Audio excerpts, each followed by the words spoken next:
الحمدللہ وحدہ والصلاة والسلام علی من لا نبی بعدہ اما بعد فاعوذ باللہ من الشیطان الرجیم بسم اللہ الرحمن الرحیم قال النبی صلی اللہ علیہ وسلم اصحابی کالنجوم فبأیہم اقتدیتم اہتدیتم وقال عمر رضی اللہ تعالی عنہ ابو بکر سیدنا وخیرنا واحبنا الی رسول اللہ صلی اللہ علیہ وسلم صدق اللہ العظیم وصدق رسولہ النبی الکریم۔ اللہ تعالیٰ نے دو طبقات کو بہت ہی زیادہ اہمیت عطا فرمائی ہے۔ ایک طبقہ حضرات انبیاء علیہم السلام کا ہے جو معصوم طبقہ ہے، گناہوں سے پاک طبقہ ہے۔ اللہ تعالیٰ نے حضرات انبیاء علیہم السلام کو انسانیت کی ہدایت کے لیے مبعوث فرمایا، اس لیے ان کو گناہوں سے بھی معصوم اور پاک رکھا۔ دوسرا طبقہ حضرات صحابہ اکرام رضوان اللہ تعالی علیہم اجمعین کا ہے۔ صحابہ معیار حق ہیں، سارے کے سارے صحابہ عادل ہیں۔ الصحابۃ کلہم عدول۔ حضرات انبیاء علیہم السلام کے بعد اللہ تعالیٰ نے حضرات صحابہ اکرام رضوان اللہ تعالی علیہم اجمعین کو سب سے بڑا مقام اور مرتبہ عطا فرمایا ہے، اور جناب رسول اللہ صلی اللہ علیہ وسلم ارشاد فرماتے ہیں کہ میرے صحابہ ستاروں کی مانند ہیں، ان میں سے جس کی بھی پیروی کرو گے تمہیں ہدایت مل جائے گی۔ اور ایک اور روایت میں آپ صلی اللہ علیہ وسلم نے فرمایا کہ میرے صحابہ کو برا بلا نہ کہو۔ فرمایا کہ ان میں سے کوئی ایک صحابی بھی ایک جو مٹھی اللہ کے راستے میں خرچ کرے اور تم میں سے کوئی شخص احد پہاڑ کے برابر سونا خرچ کرے تو یہ برابر نہیں ہو سکتے، اس لیے کہ صحابہ کرام کو اللہ نے جو اخلاص عطا فرمایا ہوا ہے وہ کسی اور کو نصیب نہیں ہو سکتا۔ ان صحابہ کرام میں سب سے بڑا مقام اور مرتبہ باتفاق امت حضرت ابو بکر صدیق رضی اللہ تعالی عنہ کا ہے۔ اللہ تعالیٰ نے قرآن کریم میں جناب ابو بکر صدیق رضی اللہ تعالیٰ عنہ کو صحابیت کا شرف عطا فرمایا کہ اذ یقول لصاحبہ لا تحزن ان اللہ معنا۔ فرمایا کہ جب ہجرت کی رات جناب رسول اللہ صلی اللہ علیہ وسلم آہستہ آہستہ صحابہ کرام کو مدینہ منورہ کی طرف روانہ فرما رہے تھے، صدیق اکبر رضی اللہ تعالیٰ نے فرمایا کہ اللہ کے رسول میں بھی ہجرت کر لوں۔ فرمایا کہ نہیں، آپ ٹھہریے، میں اللہ کے حکم کا منتظر ہوں اور آپ میرے ہجرت کے ساتھی ہوں گے۔ حضرت صدیق اکبر رضی اللہ تعالیٰ عنہ نے دو اونٹنیاں پال رکھی تھیں، اور مقصد یہی تھا کہ جب اللہ تعالیٰ ہجرت کا حکم ارشاد فرمائیں گے تو ایک اونٹنی میں اپنے لیے استعمال کروں گا اور ایک اونٹنی پیارے محبوب صلی اللہ علیہ وسلم کو ہدیہ کروں گا۔ چنانچہ حضرت پیارے محبوب صلی اللہ علیہ وسلم کو جب ہجرت کا حکم آ گیا، آپ صلی اللہ علیہ وسلم کے گھر کا محاصرہ کر لیا گیا۔ مشرکین باہر کھڑے ہو گئے کہ ہم آپ کو ہجرت نہیں کرنے دیں گے، یہیں پکڑ کے مار دیں گے۔ ابو جہل کی رائے یہ تھی کہ ہر قبیلے کا ایک نوجوان اکٹھے ہو کر سارے مل کر پیارے محبوب صلی اللہ علیہ وسلم پر نعوذ باللہ حملہ کریں گے اور آپ کو قتل کر ڈالیں گے، اور آپ کا سارے قبائل کے ساتھ آپ کے خاندان کا لڑنا مشکل ہے، اور پھر آپ کا مسئلہ دیت اور خون بہا پر آئے گا، اور یہ سارے قبائل پر تقسیم ہو کر آسانی کے ساتھ ہم اس کو ادا کر دیں گے۔ جناب رسول اللہ صلی اللہ علیہ وسلم نے اپنے بستر پر حضرت علی المرتضیٰ رضی اللہ تعالیٰ عنہ کو لٹا کر ان مشرکین کی امانتیں ان کے حوالے کر کے ایک مٹھی میں سنگریزے لیے اور ان کافروں کی طرف پھینکے۔ اللہ تعالیٰ نے ان کو ایسا اندھا کیا کہ آپ صلی اللہ علیہ وسلم ان کے بیچ سے نکل کر جناب صدیق اکبر رضی اللہ تعالیٰ عنہ کے گھر پہنچے، اور رات کو ہی جا کر دروازہ کھٹکھٹایا۔ فرمایا کہ صدیق، میرے لیے ہجرت کا حکم آ گیا ہے۔ فرمایا کہ اللہ کے رسول کیا میں بھی آپ کے ساتھ ہوں گا؟ فرمایا ہاں بالکل آپ بھی میرے ساتھ ہوں گے۔ چنانچہ اونٹنی ہدیہ فرمائی، فرمایا کہ نہیں میں قیمتاً لوں گا۔ آپ صلی اللہ علیہ وسلم اور جناب صدیق اکبر رضی اللہ تعالیٰ عنہ غار ثور کی طرف پہنچے، اور وہاں جا کر حضرت صدیق اکبر رضی اللہ تعالیٰ عنہ نے غار کو صاف کیا۔ غار کو صاف کرنے کے بعد، تسلی ہو جانے کے بعد، پیارے محبوب صلی اللہ علیہ وسلم کو اندر بلایا۔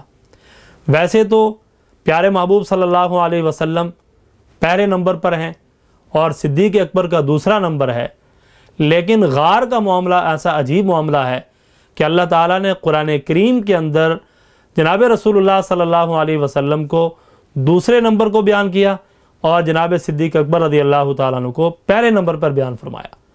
اذ یقول لصاحبہ لا تحزن ان اللہ معنا، فرمایا کہ جب آپ صلی اللہ علیہ وسلم اپنے دوست سے، ساتھی سے یہ کہہ رہے تھے کہ آپ پریشان نہ ہوں، بے شک اللہ ہمارے ساتھ ہے۔ ثانی اثنین اذ ہما فی الغار، یہ دو کا دوسرا، تو یہاں پر پہلے صدیق اکبر گئے ہیں اور دوسرے نمبر پر جناب رسول اللہ صلی اللہ علیہ وسلم گئے، اور پھر آپ صلی اللہ علیہ وسلم کو گود میں لٹایا، اور جس طرح رحل میں قرآن رکھ کر قرآن کی زیارت کی جاتی ہے، قرآن کو پڑھا جاتا ہے، آج عملی قرآن کو، ناطق قرآن کو جناب رسول اللہ صلی اللہ علیہ وسلم اپنی گود میں رکھ کر، صدیق اکبر رضی اللہ تعالیٰ اپنی گود میں رکھ کر اس کو زیارت کر رہے ہیں، اس کو پڑھ رہے ہیں۔ اور جناب صدیق اکبر رضی اللہ تعالیٰ عنہ نے یہ خواہش کا اظہار کیا تھا کہ جب حضرت جناب رسول اللہ صلی اللہ علیہ وسلم نے فرمایا کہ حبب الی من دنیاکم ثلاث، کہ تمہاری دنیا سے مجھے تین چیزیں محبوب کی گئی ہیں، المرأۃ الصالحہ، نیک عورت، الطیب، خوشبو، اور فرمایا کہ جعلت قرۃ عینی فی الصلاۃ، فرمایا کہ نماز کے اندر اللہ نے میری آنکھوں کی ٹھنڈک رکھی ہے۔ تو جناب صدیق اکبر رضی اللہ تعالیٰ نے فرمایا اے اللہ کے رسول صلی اللہ علیہ وسلم، آپ نے سچ فرمایا، مجھے بھی تین ہی چیزیں پسند ہیں۔ فرمایا کہ پہلی چیز یہ ہے کہ میں آپ کی زیارت کرتا رہوں، آپ کو بس دیکھتا رہوں، اور دوسری میری پسندیدہ چیز یہ ہے کہ میرا مال ہو اور آپ پر میں خرچ کرتا رہوں، اور فرمایا کہ تیسری چیز یہ ہے کہ میری بیٹی آپ کے نکاح میں ہو جائے، آپ کے حرم میں آ جائے۔ اللہ تعالیٰ نے پہلی خواہش پوری فرمائی غار ثور میں، کہ گود میں رکھے ہوئے ہیں اور جناب صدیق اکبر رضی اللہ تعالیٰ عنہ اس عملی قرآن اور ناطق قرآن کی زیارت بھی کر رہے ہیں اور اس کو پڑھتے بھی جا رہے ہیں، کوئی اور دیکھنے والا نہیں۔ تنہائی میں اللہ نے اتنا موقع عطا فرمایا۔ جناب فاروق اعظم رضی اللہ تعالیٰ عنہ، جن کے بارے میں آپ صلی اللہ علیہ وسلم نے فرمایا کہ ان کی نیکیاں ستاروں سے بھی زیادہ ہیں، اور میں عمر کا محل جنت میں خود دیکھ کر آیا ہوں۔ فرمایا کہ میرے بعد اگر کوئی نبی ہوتا تو عمر ہوتا، لیکن میں آخری نبی ہوں، میرے بعد کوئی نبی نہیں آئے گا۔ حضرت عمر فرما رہے ہیں کہ اے صدیق میرے ساتھ ایک سودا کر لو۔ فرمایا کہ ساری زندگی کی نیکیاں مجھ سے لے لو، ایک غار ثور کی رات کی نیکی مجھے عطا فرما دو۔ لیکن جناب صدیق اکبر رضی اللہ تعالیٰ نے فرمایا کہ مجھے اپنی زندگی میں صرف اسی نیکی پر اعتماد ہے کہ انشاءاللہ اللہ کی ذات سے امید ہے کہ اللہ اس نیکی کی برکت سے میری نجات فرما دیں گے۔ اور پھر تبوک کے موقع پر سارا مال لا کر پیارے محبوب صلی اللہ علیہ وسلم کے قدموں میں رکھ دیا۔ آپ صلی اللہ علیہ وسلم نے عمر سے پوچھا کہ عمر کتنا لائے ہو؟ فرمایا کہ اللہ کے رسول آدھا لایا ہوں، آدھا چھوڑ کر آیا ہوں۔ تو جناب صدیق اکبر رضی اللہ تعالیٰ عنہ کی باری آئی اور فرمایا کہ اے ابو بکر کتنا چھوڑ آئے ہو، کیا چھوڑ آئے ہو، کیا لائے ہو؟ تو آپ صلی اللہ علیہ وسلم کے جواب میں ارشاد فرمایا اے اللہ کے رسول صلی اللہ علیہ وسلم، اللہ اور اس کے رسول کی محبت چھوڑ کر آیا ہوں، باقی جو کچھ بھی تھا سارا مال لا کر آپ کے قدموں میں رکھ دیا۔ یہاں تک کہ دیوار پر ہاتھ پھیر کر ایک سوئی جو آپ نے کہیں رکھی ہوئی تھی اس کو بھی لا کر رکھ دیا، اپنے تن کے کپڑے اتار کر عطا فرما دیے، بٹن اتار کر ٹاٹ کا لباس پہنا اور کانٹوں سے اپنے بٹن کا کام لیا ہے۔ اللہ تعالیٰ کو یہ ادا اتنی پسند آئی کہ 70,000 فرشتے ٹاٹ کا لباس پہن کر اس ادا کو اپنا رہے ہیں۔ حضرت صدیق اکبر رضی اللہ تعالیٰ عنہ کی تیسری خواہش بھی اللہ نے پوری فرمائی۔ اللہ کی طرف سے حکم آیا کہ عائشہ کا نکاح میں نے پیارے محبوب صلی اللہ علیہ وسلم کے ساتھ کر دیا ہے۔ جب صدیق اکبر رضی اللہ تعالیٰ عنہ کی بیٹی صدیقہ کائنات حضرت عائشہ رضی اللہ تعالیٰ عنہ پر تہمت لگی تو سارے صحابہ نے مختلف مشورے دیے، تو جناب عمر رضی اللہ تعالیٰ عنہ نے فرمایا کہ اے اللہ کے رسول، آپ بتلائیے آپ کا نکاح کس نے کیا تھا؟ فرمایا کہ میرا عائشہ کے ساتھ نکاح اللہ نے آسمانوں پر کیا ہے۔ فرمایا کہ جب نکاح اللہ نے آسمانوں پر کیا تو پھر اس کی برات بھی اللہ آسمانوں سے اتارے۔ تینوں خواہشیں، تینوں محبوب چیزیں اور پسندیدہ چیزیں جو جناب صدیق اکبر رضی اللہ تعالیٰ عنہ کی تھیں، اللہ نے پوری فرما دی۔ اور پھر جناب صدیق اکبر رضی اللہ تعالیٰ عنہ کو اللہ نے نیکی کا جذبہ، عبادت کا جذبہ ایسا عطا فرما رکھا تھا کہ جو کام کرتے اتنا اخلاص کے ساتھ کرتے کہ اللہ ان کے اخلاص کی گواہی قرآن کریم میں دے رہے۔ ایک دفعہ آپ کے باپ نے، ابو قحافہ نے فرمایا کہ آپ غلاموں کو آزاد کرتے ہو، کوئی ایسا کام کر لو جس سے دنیاوی فائدہ ہو، اور یہ کام تو شاید تم دکھلاوے کے لیے کرتے ہو۔ جناب صدیق اکبر رضی اللہ تعالیٰ نے اس کا جواب نہیں دیا، اللہ نے قرآن میں اس کا جواب دیا ہے کہ یہ صدیق جو کچھ کرتا ہے میری رضا کے لیے کرتا ہے۔ کتنا بڑا مقام ہے جناب صدیق اکبر رضی اللہ تعالیٰ عنہ کا کہ جن کے صدق و اخلاص کی گواہی اللہ قرآن میں دے رہا ہے۔ اور پھر اللہ تعالیٰ نے سورۃ اللیل میں شان صدیق کو بیان فرمایا ہے۔ اس کے بعد سورہ والضحیٰ میں شان نبی صلی اللہ علیہ وسلم کو بیان فرمایا ہے۔ علماء نے عجیب نکتہ لکھا ہے، فرمایا کہ جس طرح والضحیٰ والی صورت پر پہنچنے سے پہلے واللیل تک جانا ضروری ہے، اسی طرح پیارے محبوب صلی اللہ علیہ وسلم تک پہنچنے کے لیے صدیق کے در پہ جانا ضروری ہے۔ اور پھر آپ صلی اللہ علیہ وسلم نے فرمایا ارحم امتی بامتی ابو بکر، میری امت کا سب سے زیادہ رحم دل انسان وہ ابو بکر ہے۔ آپ صلی اللہ علیہ وسلم کے آخری لمحات تھے تو فرمایا کہ مرو ابا بکر فلیصلی بالناس، فرمایا کہ ابو بکر کو حکم دو کہ وہ لوگوں کو نماز پڑھائے۔ تو حضرت عائشہ صدیقہ رضی اللہ تعالی عنہا نے فرمایا اے اللہ کے رسول، ابو بکر رقیق القلب ہیں، بڑے نرم دل ہیں، جب وہ آپ کی جگہ پر کھڑے ہوں گے شاید وہ اس بات کو برداشت نہ کر سکیں اور غشی کھا کر گر جائیں گے، آپ عمر کو کہہ دیجیے۔ آپ صلی اللہ علیہ وسلم نے فرمایا ما ينبغي لقوم فیہم ابو بکر ان یؤمہم غیرہ، فرمایا کہ کسی قوم کے لیے مناسب نہیں ہے کہ جس میں ابو بکر ہو اور اس کی امامت ابو بکر کے علاوہ کوئی اور کروائے، لہذا مرو ابا بکر فلیصلی بالناس، فرمایا کہ ابو بکر کو حکم کرو کہ وہ لوگوں کو نماز پڑھائے۔ آپ صلی اللہ علیہ وسلم کی مبارک زندگی میں جناب صدیق اکبر رضی اللہ تعالیٰ عنہ نے نمازیں پڑھائی۔ اور پھر عبادت کا جذبہ، اطاعت کا جذبہ۔ ایک دفعہ جناب رسول اللہ صلی اللہ علیہ وسلم نے اچانک سوال کر لیا من اصبح منکم اليوم صائما، آج تم میں سے کون ایسا شخص ہے جس نے نفلی روزہ رکھا ہوا ہے؟ قال ابو بکر انا، جناب صدیق اکبر رضی اللہ تعالیٰ عنہ نے فرمایا اے اللہ کے رسول صلی اللہ علیہ وسلم، میں نے آج نفلی روزہ رکھا ہوا ہے۔ آپ صلی اللہ علیہ وسلم نے اچانک دوسرا سوال کر دیا من اتبع منکم اليوم جنازہ، آج تم میں سے کون سا ایسا شخص ہے جس نے کسی کے جنازے میں شرکت کی ہو؟ قال ابو بکر انا، جناب صدیق اکبر رضی اللہ تعالیٰ نے فرمایا اے اللہ کے رسول، آج میں نے جنازے میں شرکت کی ہے۔ فرمایا ایک قرات کا ثواب ملتا ہے جو احد پہاڑ کے برابر صدقہ کرنے کا ثواب اللہ عطا فرماتے ہیں۔ یہ فضائل سنے ہوئے تھے، اچانک پوچھ لیا تو جناب صدیق اکبر رضی اللہ تعالیٰ نے فرمایا کہ میں نے آج جنازے میں بھی شرکت کی ہے۔ آپ صلی اللہ علیہ وسلم نے ارشاد فرمایا من عاد منکم اليوم مریضا، آج تم میں سے کس شخص نے کسی مریض کی عیادت کی ہے کہ ایک مریض کی عیادت اگر ایک آدمی صبح کرتا ہے شام تک 70,000 فرشتے اس کے لیے دعائیں مغفرت کرتے ہیں، اور شام کو کرے صبح تک دعائیں مغفرت کرتے رہتے ہیں 70,000 فرشتے۔ قال ابو بکر انا، تو جناب صدیق اکبر رضی اللہ تعالیٰ عنہ نے فرمایا کہ اے اللہ کے رسول آج میں نے ایک مریض کی عیادت کی ہے۔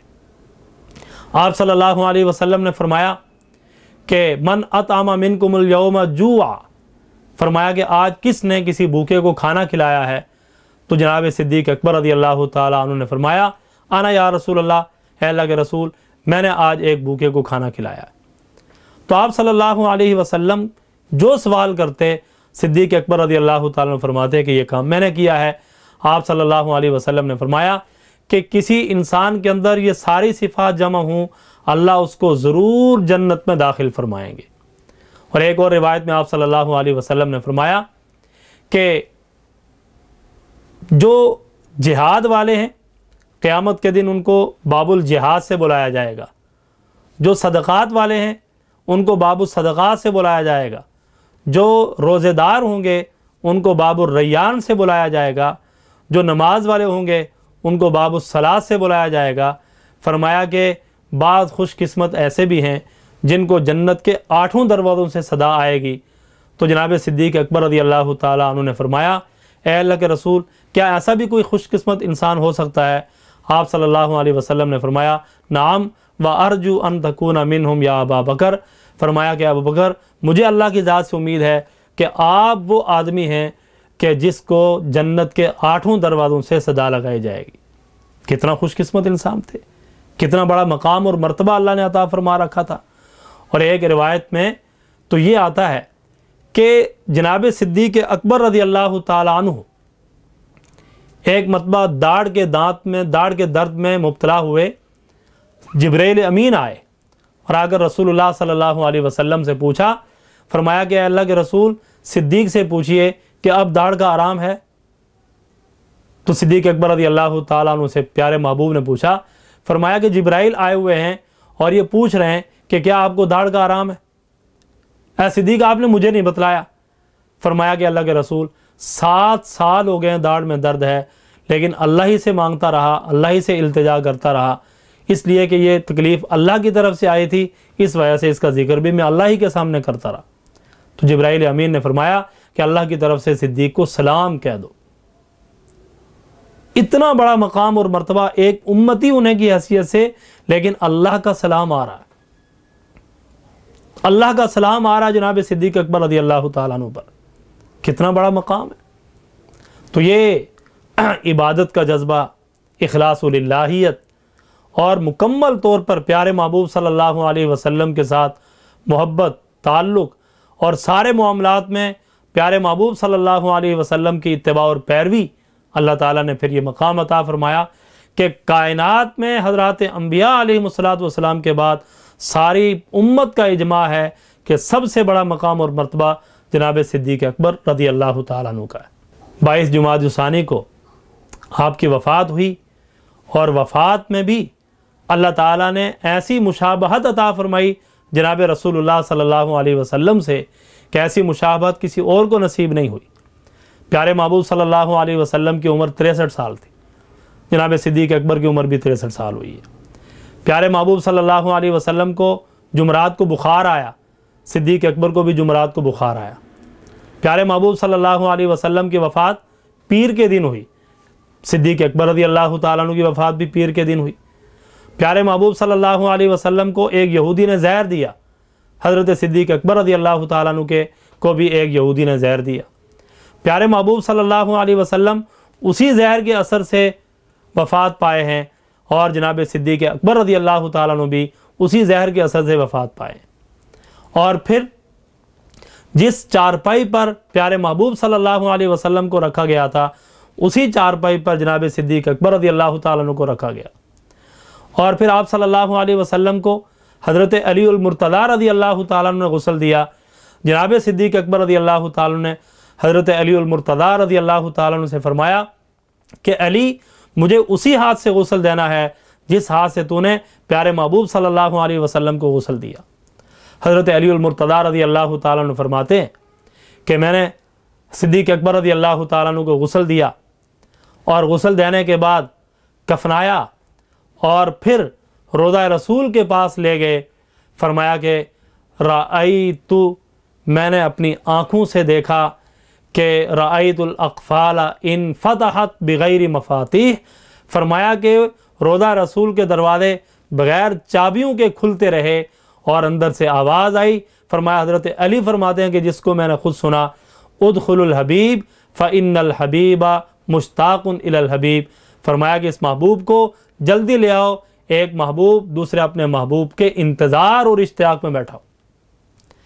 پیارے محبوب صلی اللہ علیہ وسلم کے پہلو میں جناب صدیق اکبر رضی اللہ تعالیٰ عنہ آرام فرما رہے ہیں، اور آپ صلی اللہ علیہ وسلم کا ارشاد ہے، فرمایا کہ اول من تشق، فرمایا کہ سب سے پہلا میں شخص ہوں گا کہ جس کی قبر پھٹے گی اور میں اٹھوں گا، اور میرے ساتھ دائیں طرف ابو بکر ہوں گے اور بائیں طرف عمر ہوں گے. فرمایا ایسی حالت میں ہم اٹھیں گے. تو یہ اعزاز جناب صدیق اکبر رضی اللہ تعالیٰ عنہ کو عطا فرمایا ہے اللہ تعالیٰ نے صدق کی وجہ سے، اخلاص کی وجہ سے. اور ایک دفعہ جناب عمر رضی اللہ تعالیٰ عنہ کے ساتھ کوئی بات ہو گئی تو آپ صلی اللہ علیہ وسلم نے دیکھ لیا کہ ابو بکر کے ساتھ کوئی لڑائی ہوئی ہے کسی کی. فرمایا کہ میرے دوست کو ناراض نہ کیا کرو، تم سب نے میری نبوت پر دلیل مانگی ہے، یہ ابو بکر پہلا وہ شخص ہے کہ جس نے بلا دلیل مجھے اللہ کا نبی اور رسول مانا ہے. حضرت خدیجہ الکبریٰ رضی اللہ تعالیٰ عنہ کے بعد سب سے پہلے اسلام قبول کرنے والے وہ جناب صدیق اکبر رضی اللہ تعالیٰ عنہ. اللہ تعالیٰ سے دعا ہے کہ اللہ تعالیٰ ہمیں صدیق اکبر رضی اللہ تعالیٰ عنہ کے نقش قدم پر چلتے ہوئے زندگی گزارنے کی توفیق عطا فرمائے. آپ ہی جیسی محبت، صدق و اخلاص اللہ ہمیں بھی نصیب فرمائے. وآخر دعوانا الحمدللہ رب العالمین.